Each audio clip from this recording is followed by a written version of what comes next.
मैं शेख निज़ामुद्दीन और आप सुन रहे हैं कुरान का इस्लाम। नाज़रीन, मैं आज इंजीनियर मिर्ज़ा के ताल्लुक़ से कुछ बातें कहना चाहता हूँ। दरअसल इंजीनियर मिर्ज़ा को पाकिस्तान में जो है गिरफ़्तार कर लिया गया है और उन पर मुकदमा कायम किया गया है तौहीन रिसालत और तौहीन मज़हब के नाम पर।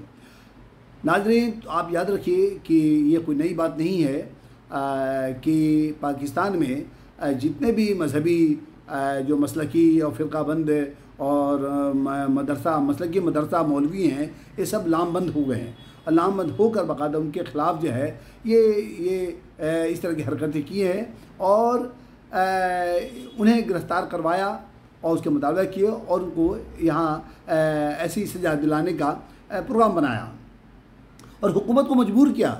चूँकि हुकूमत भी इनसे मिली रहती है और भीड़ तंत्र का बाकायदा जो शिकार होती है, तो इनके खुश करने के लिए, इस तबके को खुश करने के लिए वो ऐसी कार्रवाई करती है। दरअसल हकीकत ये है कि मज़हब तौहीन मज़हब एक्ट या तौहीन रिसालत एक्ट ये खुद एक बातिल एक्ट है। ये कुरान मुखालिफ है, ये इस्लाम मुखालिफ है, ये रसूल मुखालिफ है। क्योंकि कुरान में कहीं भी कोई एक आयत भी ऐसी नहीं है जो जिसमें ये बताया गया हो कि रसूल के तौहीन की वजह से किसी को भी सज़ा दी जा सकती है या उसको जेल किया जा सकता है या उसे मारा पीटा जा सकता है या उसकी मॉबलिंग की जा सकती है। ऐसी कोई सज़ा नहीं पाई जाती है। और इसी तरह जो है पूरे कुरान में जो इतराज़ात करने वाले लोग हैं, जो कुफ़ार हैं, वो ख़ुद रसूल पाक में जो इतराज़ात किए, अपमानित अल्फाज कुरान खुद नकल करता है।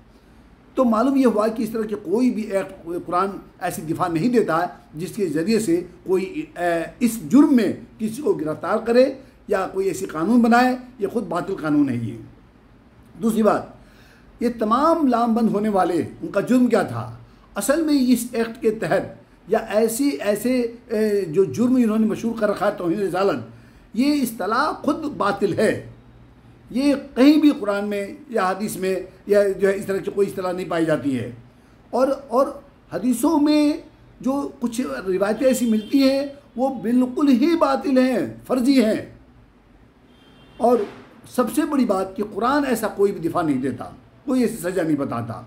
और ये इस हथियार को इन मौलवियों ने, मसलकी मौलवी, फ़िरक़ाबंद मौलवी, मदरसा मौलवी, ये दरअसल ये हालांकि ये एक दूसरे के ख़िलाफ़ खुद ऐसे फतवे लगाते रहते हैं। हर एक ने एक दूसरे को गुस्ताख़ रसूल, तौहीन रिसालत का मुजरिम और बेदीन, मुर्तद, काफिर होने का फतवा लगा रखा है।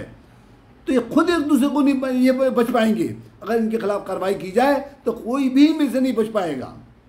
और लेकिन जब ये कोई शख्स इनको बेनकाब करता है, इन पर से पर्दा हटाता है, इनके पाखंड को उजागर करता है, तो ये सब के सब लामबंद हो जाते हैं। ये और लामबंद होकर इस हथियार को इस्तेमाल करते हैं तौहीन रिसालत, तौहीन मज़हब के नाम पर, जो बिल्कुल फर्जीवाड़ा है ये। और इस आड़ में उस शख्स का ज़ुबान बंद करते हैं। और तारीख़ में भी ऐसा होता रहा है।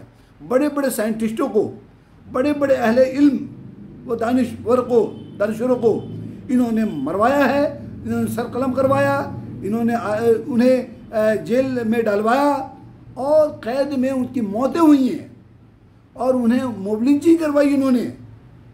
ये कोई नई बात नहीं है। ये तमाम हरकतें ये पहले भी करते चले आ रहे हैं और इनका साठगांठ चूँकि हुकूमत से रहता है, होता है, क्योंकि ये भीड़ तंत्र को ये तैयार करते हैं।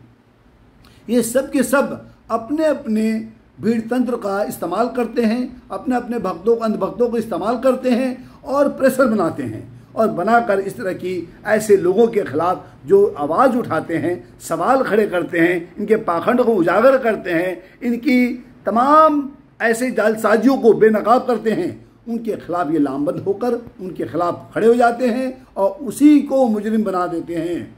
और उसके लिए इनके पास कोई भी तयशुदा बात नहीं है इनसे पूछा जाए तो। और वो एक इल्ज़ाम तौहीन रिसालत का लगाकर और उस पर उसको मुजरिम बना देते हैं, मातूब करते हैं, बदनाम करते हैं, जलील करते हैं, रुसवा करते हैं दुनिया में और उसे सजा दिलाने की कोशिश करते हैं ताकि वो मुंह बंद कर ले और इन्हें बेनकाब न करे, इनका कच्चा चिट्ठा कोई न खोले। तो मैं ये कहना चाहूँगा कि तमाम अहले हक उलमा से कि आपकी खामोशी ये मुजरिमाना खामोशी होगी। अगर आप चुप रहे तो याद रखिए कल आपको खुदा से मुंह दिखाना है, अल्लाह को मुंह दिखाना है और अनकरीब आपकी मौत आने वाली है आपकी भी। तो याद रखिए आप खुदा को क्या मुंह दिखाएंगे। आप हक बात कहिए, साफ साफ कहिए, बेधड़क कहिए।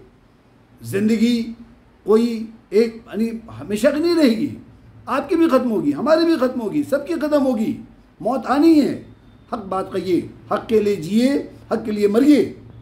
लिहाजा ऐसे उन्मादी लोगों को, ऐसे हिंसक लोगों के ख़िलाफ़ आपको बोलना चाहिए, कहना चाहिए कि इस्लाम में ऐसा कोई जुर्म नहीं है, इस्लाम में ऐसे कोई भी बाकायदा जो है अपराध नहीं है।